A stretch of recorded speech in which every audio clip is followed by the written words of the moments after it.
Good morning! Welcome back to my channel. Lisa here, and I am going to be talking about the prompt for day 27 in the 31 days of witchcraft. This is a really fun prompt list. Prompt hashtag lit. What do you call those things? It's a VR I'm doing. Did you guys know that VR means video response when you first saw it? I didn't know that. I had to Google. And the Googling was not very fruitful. It actually took me longer than I care to admit to figure out what VR meant. Anyway, originally that is. Okay, sorry. It's morning, no coffee. You guys are used to this by now. I say it every single day I do these chats. Okay, so today's prompt in the 31 days of witchcraft, created by Heather Carter, linked to her channel down below. Today's prompt is about prayer. And I believe it was worded something along the lines of, do you incorporate prayer into your practice, or something like prayer, and how, and that sort of thing. So yes, I don't know that I ever truly stopped praying, no matter what faith I've been in, or followed, believed. Words are hard today. In any case, having a relationship with divinity, with deity, has always been important to me and has always been a core part of my practice in some way. I shouldn't say always. There was definitely a gap when I was breaking up with Christianity where I was like not interested in any of it and borderline atheist. But then that made me really sad because I do believe in a higher power, and I do believe in divinity, deity.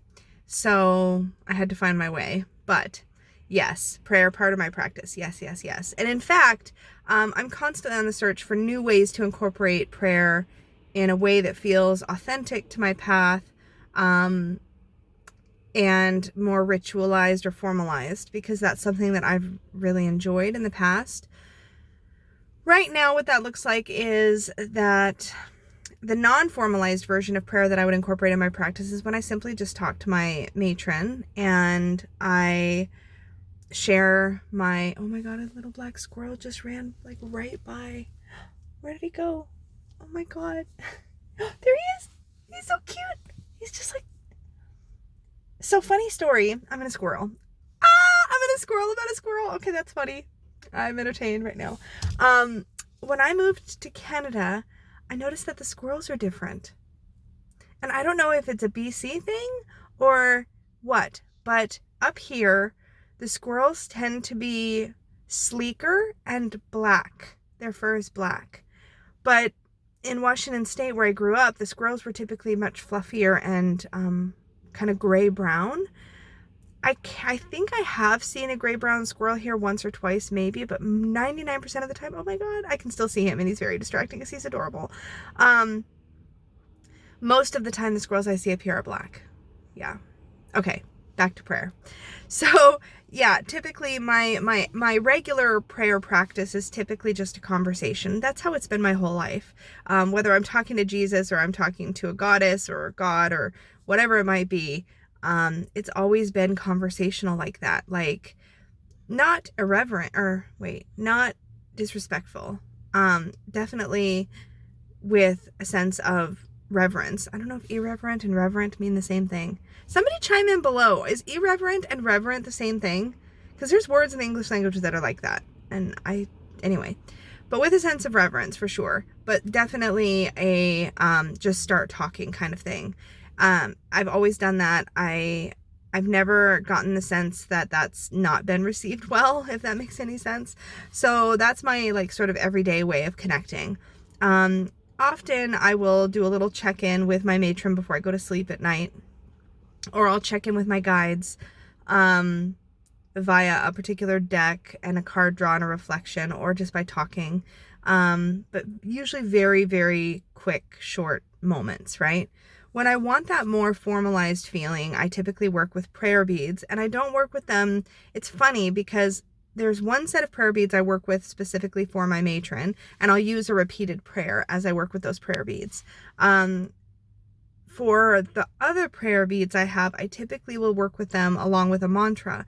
So, for example, I have a self-love prayer bead set, length of prayer beads that I use for self-love. They have like a unicorn on one side and a rainbow on the other. They were actually made by Jess over at Stellar Rain Dancer is her channel name.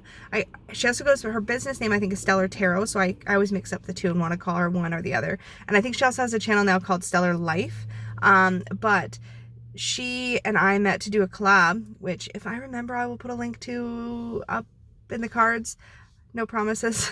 It's very squirrely because there was a squirrel. I'm not gonna get over that. Okay, anyway, so I have this length of prayer beads that she made, and they're very like light and bright, and I ended up adopting them for self-love work. And I have a set of 4 specific mantras that I use because there's 4 sections on that prayer bead chain. So I'll repeat one mantra for the first section, another mantra for the second section, the third mantra for the third section, and I'll finish with the 4th mantra. And I'll do this as many times as I need to feel kind of calm and grounded. I'll usually use my self-love prayer beads in that way when I'm feeling downtrodden, worn down, if I'm hurting because of just, if anything's affected my sense of self, if my sense of self-belief, if I'm feeling, I don't know what the right word is for it. It's my way of reconnecting with self. So whenever that's been challenged in a way that doesn't feel good, that's a great place for me to go back to just reground in my own self and my own self-worth. And that's been a really valuable practice for me for years in general. The prayer beads just kind of elevated that practice that I already had, if that makes sense. The other prayer beads that I use, I'm still working on. Like I've got malas that I'll use, and sometimes I'll just think of a phrase and I'll just repeat that phrase for the length of the mala or the length of the intention beads or whatever you want to call them. But I love the tactile experience of prayer connected with beads, so I often will use those. And I also really, really like poems as a form of power prayer in a way.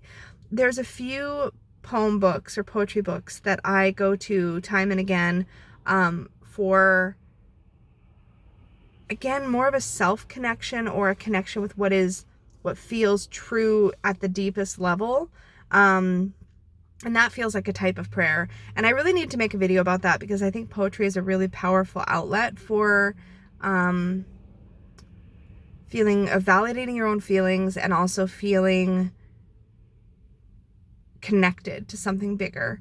It's really hard for me to describe. I'm actually currently reading an advanced promotion copy of She Book 2 by Tanya Marcoule, which I also have a hard copy on pre-order, but the publishers did send me an advanced copy. So I'll be sharing more thoughts about that soon once I finished it.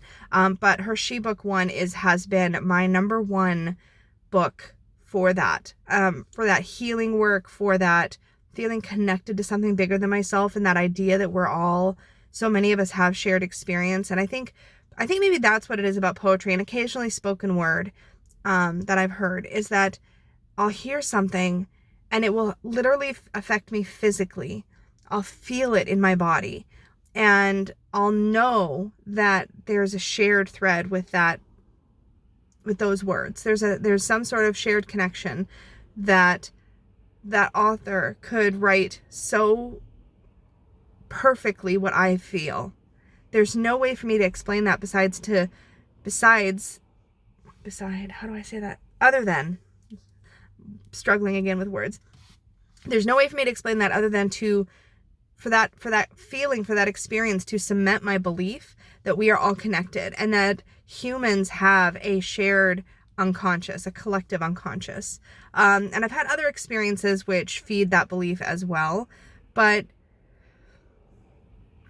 there's a couple really, really powerful experiences I've had where it's like, wow, we've had such a similar life, and how is that possible that we would say such similar things? And Tanya Marcoule is an author who I don't think there's a single poem of hers I've ever written. A single poem of hers that I've ever read or a post of hers on social media that I've ever read that has not struck me to my absolute core. I don't know what it is.